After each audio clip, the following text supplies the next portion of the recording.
Speaking of $10 million stand-up deals and shit, this is something I recently realized is the transition between how people handle spotlights. Mm-hmm. And that goes like for comedians and talk show hosts. Okay. Like, I realized that, and see, the answer was, if there's one thing I've been big about, it's like, we don't do interviews here. I've said it 1,000,006 fucking times. We don't do interviews.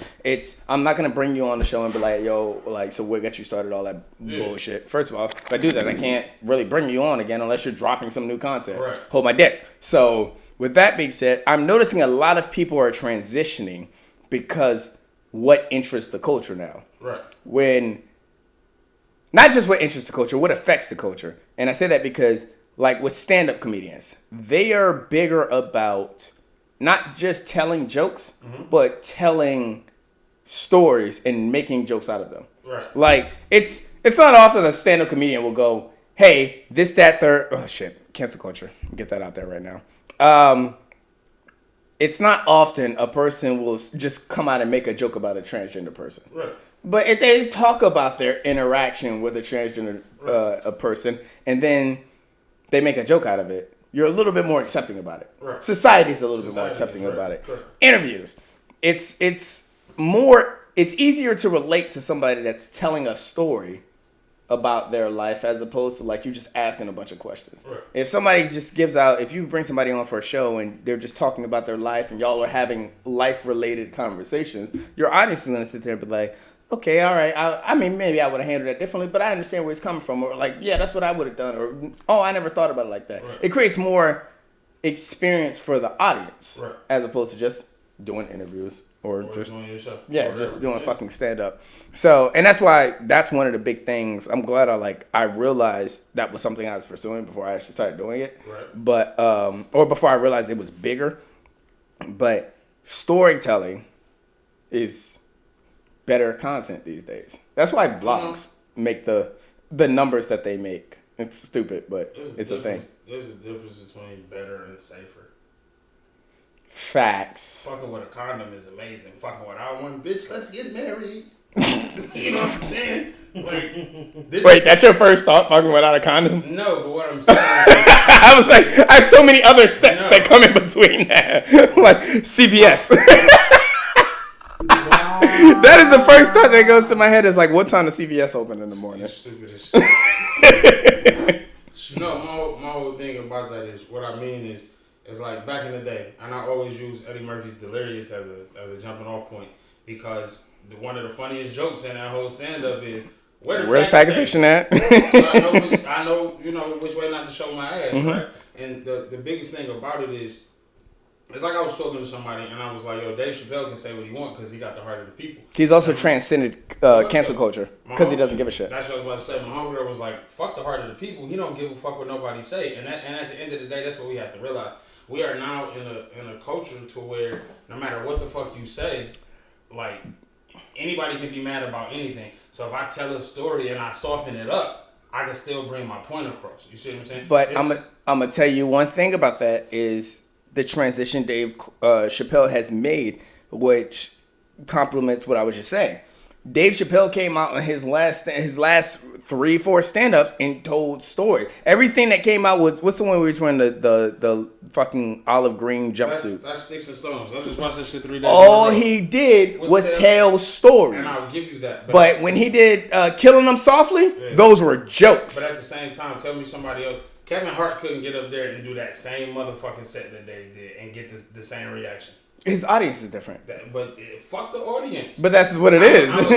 I think Kevin Hart can get away with it on a stand-up. I don't think he can get away with it on his TV shows. But that's TV shows and stand-ups. Your audiences are different. But exactly, and that's what I'm saying. A lot of people, regardless, look at comedians. They'll take stand-up comedians and say, "Oh, you shouldn't say that." Why, motherfucker? I'm entertaining.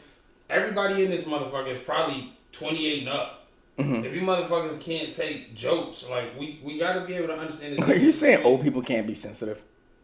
Yes. This is what I got out of that. What I'm saying is the country that we live in and the world as well is left to the people who come behind you. Facts. And unfortunately, a lot of the people who have come behind me in your generation are pussy as fuck. Facts. A lot of y'all cry over the dumbest shit. A lot of y'all feel like y'all owed something. A lot of y'all feel like if the shit don't come easy, it's wrong. This is why, and not you, but I'm gonna be real. Obviously. This is why a lot of you niggas get on fucking Tinder because you don't know how to talk her out her pussy. You have to fucking match and hope that she just want to give it the fuck up because you niggas are fucking soft. Disclaimer. He's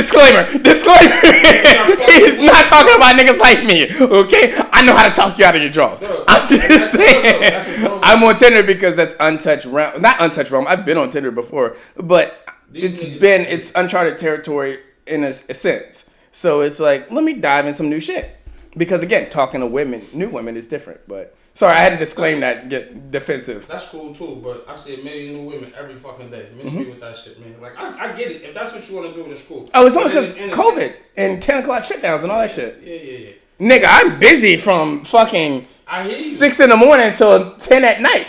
Whatever your reason is, I'm good with it. My whole point is there's some people on Tinder who do it because it fits their lifestyle. Fair enough. Other people on Tinder that do it because they have no fucking idea how to deal with the human fucking. They don't have another choice. Exactly. And the sad part, and I ain't gonna even say sad. I'm gonna just be real. Again, I don't give a fuck about no woman that uses a dating app. You niggas who literally don't know how to talk to a woman, I blame you, your mother, and your father. You got raised by a bunch of bitch niggas. Nigga, there's no motherfucking way, bro. Like, real shit. I don't give a fuck who sees this. If you one of them niggas... Your mama's a bitch nigga. Yes, your daddy's a bitch nigga. Exactly. Your sister's a bitch nigga. Facts.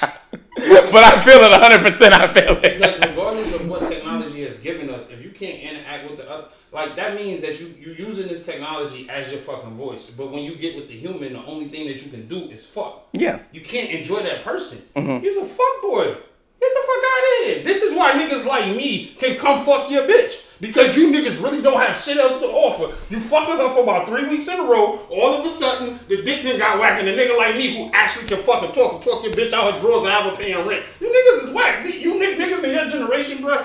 This is why I said niggas need to normalize talking to niggas. Because if they did, some of these bitch ass niggas is paying car notes and everything else. And they never slept 2 nights in a row at her house would get bigger fucking balls and do something about it. Niggas pussy, man. Straight facts. I believe him on that. This is why niggas can't tell the jokes they want to tell because it's not even the women, bro. Think about it. Even if you want to just say it's white women, I don't give a fuck. 56% of white women voted for a nigga that said grab him by the pussy. Women ain't the fucking problem. They don't give a fuck about the struggle. If you pussy ass niggas is like, get the fuck out of here. Learn how to talk to somebody. I ain't saying objectify or disrespect no woman, but learn how to fucking talk. These niggas, man, please, man. Y'all niggas come from a pussy ass generation, bro. I hear nothing but facts. I can attest to this. Some good ass coffee. Can I have my show back for 1 second? Oh, shit. I don't know how Penrose does it every fucking time, but he always comes in and he gets them 2 minutes of nonstop getting smoke off. You ain't spitting nothing but facts the whole time. This is why I'm gonna be real. And I'm gonna shut the fuck up and let you go. I said this before. When I broke up with my chick, I said, me and my man was talking. I said, nigga, every chick in my area that I come across between the age of 27 and 32 be giving me the energy, right? So from an old nigga head, you're like, oh, that's sweet, yeah. But from some real nigga shit, there's no reason. A couple of them, cool. There's no reason I should be allowed to jump in the multitude of the chicks that y'all want and I be able to be like, nah, let me grab that. Women, nigga, regardless of this technology shit, where you niggas is fucking lacking, it's because, listen, I love video games just like the next nigga. I'm never gonna play some video game over having my chick there. I'm busy. The fuck is you talking about? You busy? Is you too busy when you want some head? Is you too busy when you want her to cook? Is you too busy when you want to motherfucking have her fix all this shit and entertain your fucking friends? Old niggas do the same shit young niggas do, but we know how to motherfucking take care of our bitch. That's why an old nigga could call her a bitch and a young nigga could call her a bitch, and you gonna get a different response than I am. I'm gonna get cussed out and you gonna get cussed out, but I'm gonna get cussed out in the back, in the room. Nigga, don't you talk to me like that. You young niggas get cussed out in front of your fucking friends because y'all don't even know how to control your own self. You niggas is pussy, man. Move on. This is why niggas can't tell jokes. Facts. Because the woman get the laugh. The nigga be in the audience. I'm so afraid of how I should react to what this comedian is saying. And your bitch looking at you like, how you more bitch than me? This is why you niggas out here losing, man. And that's Women want to be women. Women don't want to be fucking like having to fucking mature you niggas the fuck up. And every time I fucking turn around, I'm talking to women my age, younger than me, older than me. And every fucking story, I ain't gonna front. Don't get me wrong. I've been a build-a-bear before. I had a woman invest in me. But I did what I was supposed to do as a nigga. A lot of you niggas think because she done bought you a PS5 and some new socks, she love you. Get the fuck out of here. Listen, man. Women is the new niggas. She'll buy you that Facts, PS5 and facts, socks. facts, So you facts. take her down for the winter, and then when springtime come, my nigga, you ain't bossed up and did shit. You ain't saved none of your money. You think she like you. Springtime come, she done got a brand new car, a whole lot of sundresses, and you still catching the fucking bus. Suck my dick. This is why comedians can't tell their fucking shit. Hey, I just want to point out because he's talking vicariously to me, but I want y'all to understand he's only talking vicariously to me, and he's not. I'm not calling me that nigga. I'm just saying shit. because I'm also on his train. I will pause on his wave on pause. same platform. I will fuck your bitch too, and that's because I can talk her out of her draws. I do this every week, but nonetheless, I've done it multiple times. But nonetheless, 100%, everything you said is straight fucking facts, and it's because niggas don't know how to talk. That's why niggas can't tell. You jokes. can't. Because niggas is